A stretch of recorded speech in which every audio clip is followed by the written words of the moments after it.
Hello, and welcome to New England Escapades. Today we took a trip to Mount Auburn Cemetery in Cambridge, Massachusetts. Here's what we learned on our adventure. Though it may seem a bit morbid to take a trip to a cemetery, Mount Auburn is not only a National Historic Landmark, but it's also the first garden cemetery in the United States. Spread across 174 acres in Cambridge and Watertown, the cemetery is one of the first in the country to break away from the puritanical idea of purely functional cemeteries and had a focus on beauty. Technically an arboretum, Mount Auburn is home to over 15,000 trees, shrubs, perennials, and ground covers. Many of the trees we found were even labeled. Inspired by Père Lachaise Cemetery in Paris, Mount Auburn was conceived in 1825, though a site was not selected for another 5 years. The main gate was built in the Egyptian Revival style and cost $10,000 at the time, or over $200,000 today.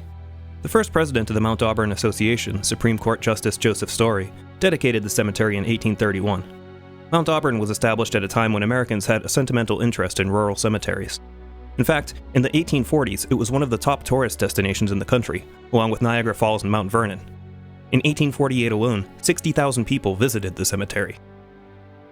Today, more than 93,000 people are buried in the cemetery.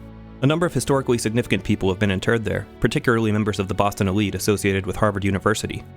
The cemetery is non-denominational and continues to make space available for new plots. The area is well known for its beautiful environs and is a favorite location for birdwatchers.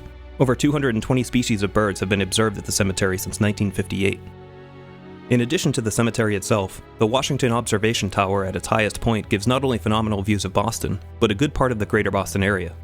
When the tower is open, it's well worth the climb of close to 100 steps. Note that the tower is only open seasonally, and it is subject to closure depending on weather. If you're looking for a quiet and peaceful day just outside of the city, you can't do much better than visiting Mount Auburn Cemetery and hiking its miles and miles of trails. The serenity of the surroundings overcomes what would be a dark and foreboding place, and puts the focus on natural beauty. Just be sure to have a map handy, as 170 acres is larger than you'd think. Mount Auburn Cemetery is located at 580 Mount Auburn Street in Cambridge, Massachusetts. It's a 15-minute drive from Boston, and is accessible by the 71 and 73 buses from Harvard Square. If you're looking for a quiet oasis from the city, this is one of your best options. If you enjoyed this video and you want to see more like it, please like and subscribe. Thanks for watching, and keep on adventuring.